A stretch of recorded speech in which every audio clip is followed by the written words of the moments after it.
You, Kamala Harris, what the hell are you doing? I'm not saying what are you doing as in right now. The strategy thus far is fine. I'm talking about moving forward. And when you know the world is transfixed on you as the potential next president of the United States, and we're looking to see what you do, you show up with Tim Walz by your side? Really? Really? You know we were looking for you. You know we wanted to hear from you.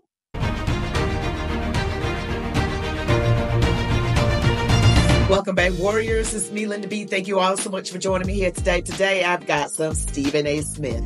He has got some words for Kamala Harris. Wow. He's like, you got to step it up, girl. You have got to step it up. You're going to really want to watch this one. But before we get into it, don't forget to like, comment, share, subscribe if you haven't already. Hit that notification bell. Now, let's see what Mr. Stephen A. Smith has to say. Here's the deal. Listen to me, y'all. Listen good. We're trying to win an election. And I don't say we like I'm some liberal because I'm a registered independent. I say we, people who don't want Trump to win. You bring up all of those presidents and all of their sit-downs with vice presidents. Did any of them avoid a primary? Was any of them vice president when the president, the incumbent, literally had the path paved for him and everybody was moved out of the way so he couldn't be exposed for being cognitively declining? Did that happen with Barack Obama and Joe Biden? Did that happen with Trump and Pence? Did that happen with Hillary and Tim Kaine? Did that happen with Clinton and Gore? Did that happen with H.W.?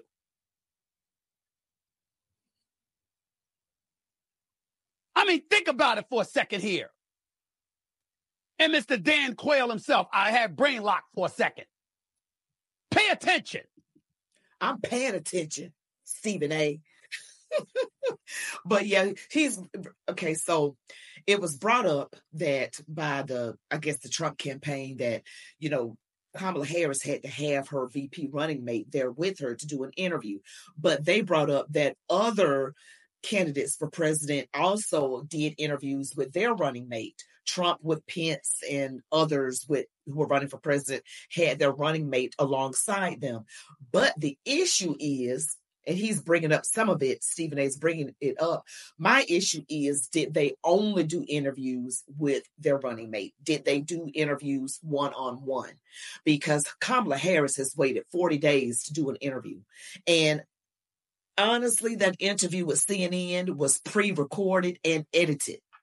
And she looked like she was looking at notes.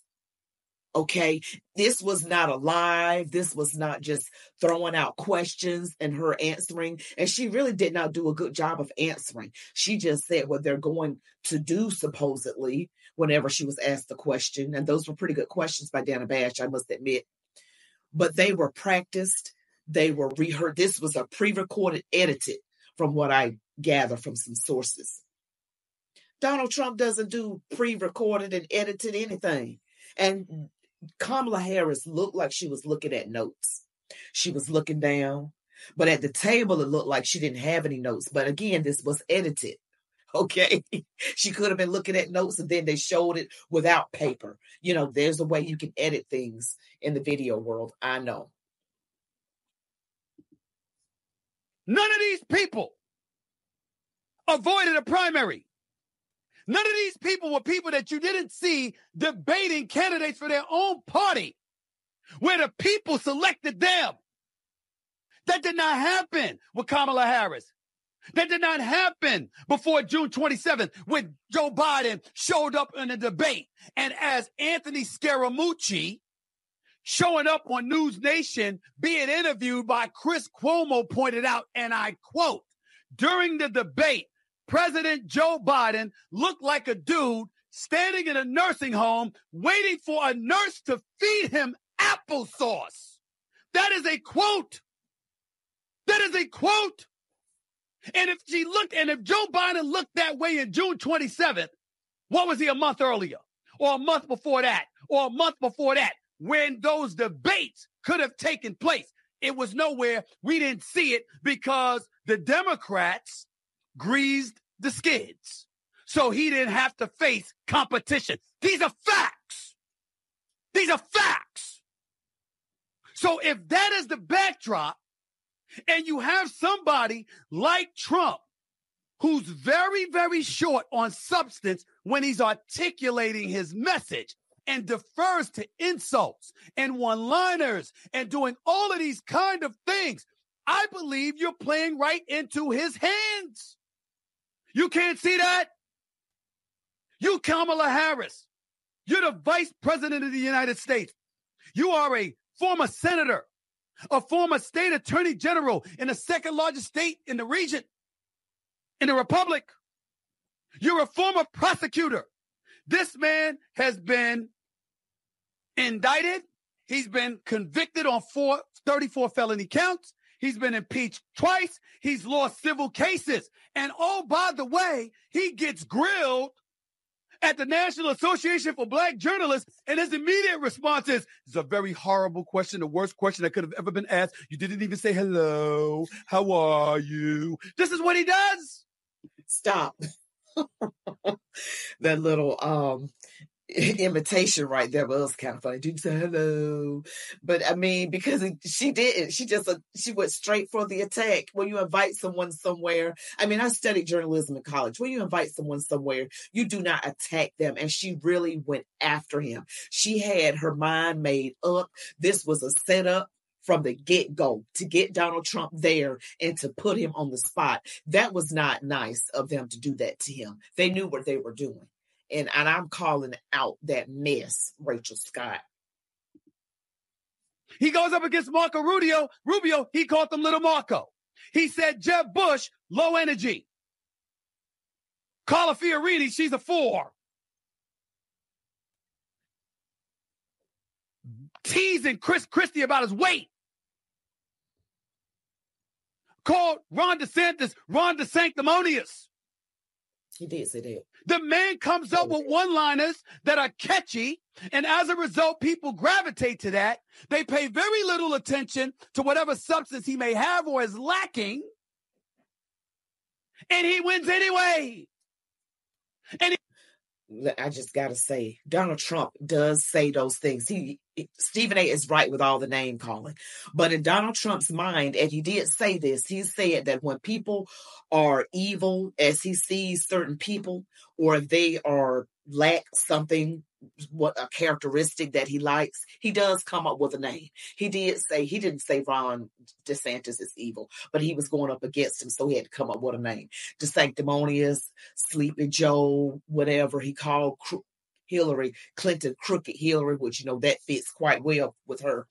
But the thing is, he has substance because his policies were well. They worked well, and we were in a better place. So he may say those things, but at the end of the day, are we going to focus on his faults or the things that he did well? I was in a better place, as many of you were in a better place 4 years ago. So I'm just saying, are we going to focus on something so minor and so minuscule when we could just focus on the things at hand? These high grocery prices and the border overran and these high interest rates and the gas. Come on. And he doesn't even do it by winning the popular vote. He lost the popular vote in 2016. He lost it again in 2020. You, Kamala Harris, what the hell are you doing? I'm not saying what are you doing as in right now. The strategy thus far is fine. Oh, Lord, I got to point out something, Stephen A. He need to wipe his, I'm sorry, y'all. I'm talking about moving forward. And when you know the world is transfixed on you as the potential next president of the United States, and we're looking to see what you do, you show up with Tim Walz by your side? Really? Really? You know we were looking for you.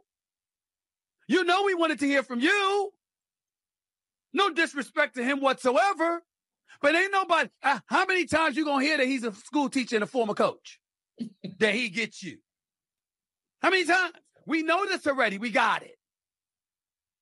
You want to talk to us about the state of affairs in Minnesota? You want to talk to us about it being one of the highest tax states in the republic? You want to talk to us about whatever crime is going on there? What your positions were during the riots, et cetera, et cetera? I'm down with you. I got it. But there's millions of people who disagree. Mm-hmm. If you want to go that route, no. Nobody cared. You know why? They want to hear from her. And why do they want to hear from her? Because when she was the vice president, you never heard from her. And she was getting blamed for stuff that she may not have deserved to get blamed for. Well, what is it? We're blaming you for flip-flopping on fracking. Is it true? Are you? Healthcare. Has your position flip-flopped on that? Or is it the same? They're talking about, you got surrogates out there talking about, now you willing to support building a wall after you spoke against it. You know, is that true? Is it? She's flip-flop. These are legitimate questions, is all I'm saying. I'm not castigating her. I'm not casting convictions upon her or anything like that. I'm saying we want to hear from her. I don't give a damn about hearing from Tim Walz right now. He's a vice president nominee. We got it. We understand. We ain't trying to hear from him, no. We want to hear from her. Because we've been waiting to hear from you for 4 years. Mm-hmm. We want to see where you stand and why. And oh, by the way, it's Teflon done, as Donald Trump may be, that's with his constituents. It's not with registered independents. That's who you're trying to win over. Where you at? Ladies and gentlemen, she ain't going up against Mitt Romney, who knows his stuff. Say what you want about Ron DeSantis. He knows his stuff. She ain't going up against Nikki Haley. Whatever your positions may be, with the border wall, with inflation, with crime in Democratic cities, although there's crime in Republican-led cities too, the point is, that ain't even it. The issue is, you did this in your first press conference, Kamala Harris. The first one. You sat up there and said, believe me when I say, I know Donald Trump's type. You talked about dealing with criminals, fraudsters, and, con artists. And then you said, believe me when I say, ladies and gentlemen, I know Donald Trump's type. Well, if you know his type and you're accustomed to dealing with him, why is he the one doing a bunch of interviews? Again, the strategy was fine. I'm not complaining about the strategy you employed up to this point. I'm saying be clear. That ain't going to win you the presidency. No, it's not, because she's not going to win. But anyway, the thing with Stephen A., again, he complains so much about the Democrats. Lord, Stephen A., are you really going to vote for Kamala? You say you are and that you're with her, but all you do is complain. You complained about Joe Biden. Now you're complaining about Kamala. You complain about them, the one you say you're voting for, way more than you complain about Donald Trump, who you say you're not voting for. Why would you vote for someone that everything they do you don't like? You complained about how much the illegals were getting, fussing about that. Now you're fussing about her. You just fuss. And then you say, I'm still going to vote, but you got my vote. I'm like, what? Are you really going to vote for them, Stephen A.? You going to sneak and vote for Trump? Don't tell anybody. Don't let nobody know. And for your first interview, and by the way, you know the code that he's using. Is Trump, yes or no?